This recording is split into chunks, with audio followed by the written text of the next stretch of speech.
Assalamualaikum warahmatullahi wabarakatuh. Hai teman-teman semua. Jadi di sini aku akan menjelaskan tentang kasus kedua dari tugas fitofarmaka kelompok 8 farmasi G. Berikut nama-nama anggota kami. Yang pertama ada Syifa Farulia Mardini Putri dengan NIM akhir 285. Yang kedua ada Marsyanda Gladys Pramudia dengan NIM akhir 299.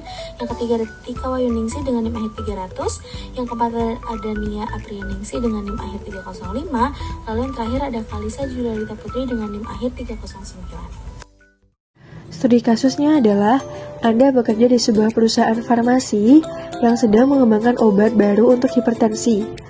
Perusahaan tersebut berencana untuk melakukan uji praklinik menggunakan model hewan, yaitu tikus. Namun, sebelum memulai penelitian, perusahaan harus mengajukan proposal ke Komite Etika Hewan untuk mendapatkan persetujuan. Untuk pertanyaan pertama, apa prinsip-prinsip etika yang harus diterapkan dalam desain uji praklinik ini?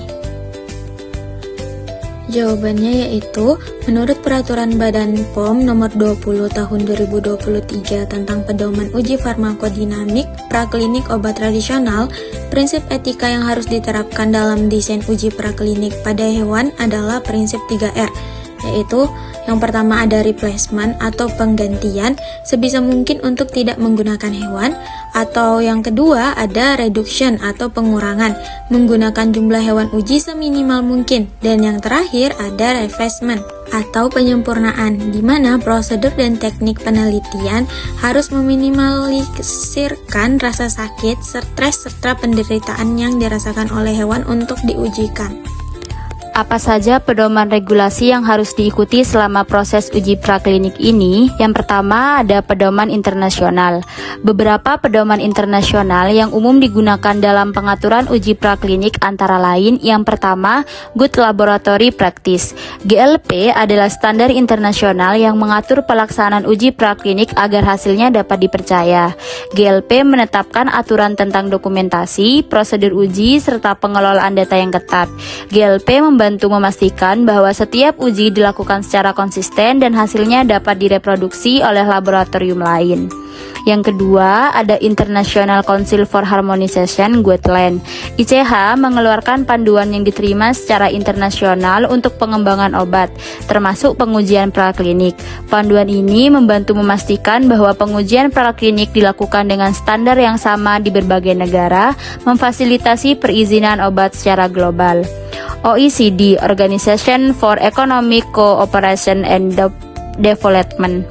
OECD juga mengeluarkan pedoman untuk uji praklinik yang menstandarkan metode dan prosedur yang digunakan, termasuk metode untuk uji toksikologi dan farmakokinetik.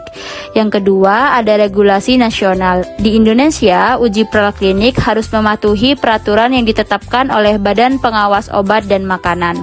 Regulasi ini mencakup peraturan pemerintah tentang penggunaan hewan untuk uji coba.